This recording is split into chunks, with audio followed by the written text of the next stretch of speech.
वालेकुम नाज़रीन, आज हम आपको वाइट मखनी मटन कढ़ाई बनाने सिखाते हैं। जिसके लिए हमें 2 अदद प्याज, 3 सब्ज़ मिर्चें, half tea spoon white paper और हाफ़ टी स्पून नमक चाहिए। 1 प्याली पानी डाल के इसको बॉईल कर लें।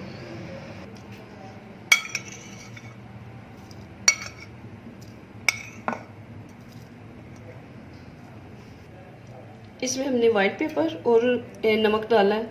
पानी डाल के इसको बॉईल करने के लिए हल्की आंच पे रख दें। नाज़रीन, अब देखें ये प्याज नरम हो गए, इनको अब ग्राइंड कर लें। अब मट्टी के हांडी में हाफ कप मक्खन लें, हाफ कप घी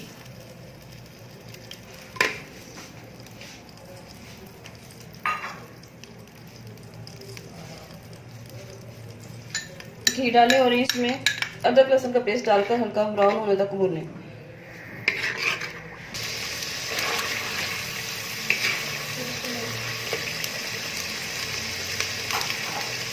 हल्का ब्राउन होने पर इसमें हाफ टी स्पून नमक, half tea spoon black pepper, 1 teaspoon भुना हुआ कुटा हुआ जीरा डाल दें।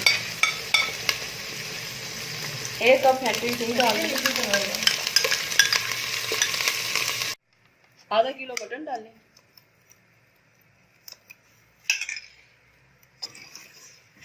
और अच्छी तरह इसको भून लें।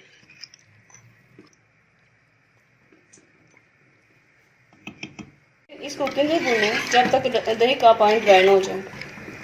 प्याज का पेस्ट ग्राइंड किया तो वो भी इसके अंदर डालना।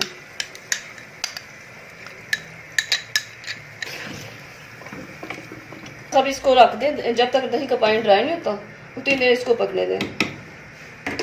नाज़रीन देखें, अब ये दही का पानी ड्राई हो चुका है। इसमें आप थोड़ा सा पानी डाल के इसको गोश्त गलने तक पकने के लिए रख दें। नाज़रीन देखिए, हमारा मटन अच्छी तरह गल चुका है। ये देखिए, अभी गोश्त ने घी छोड़ दिया। अब इसमें आप 20 अदद बादाम और 20 अदद काजू ग्राइंड करके वो डाल दें।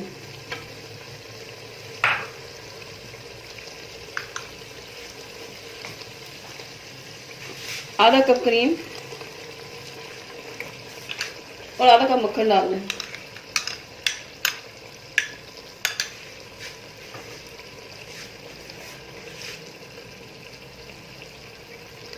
दो 3 सब्ज़ मिर्चें और अदरक काट के इसको 5 मिनट के लिए दम पे रख लें। नाज़रीन, अब हाफ चम्मच आप गरम मसाला डालें और चूल्हा बंद करके डिश आउट कर लें और एंजॉय करें नान के साथ और गरम गरम रोटी के साथ। अगर आपको मेरी ये वीडियो पसंद आए तो इसे सब्सक्राइब करें, लाइक करें और अपनी दुआ में याद रखें। ओके जी, अल्लाह हाफिज़।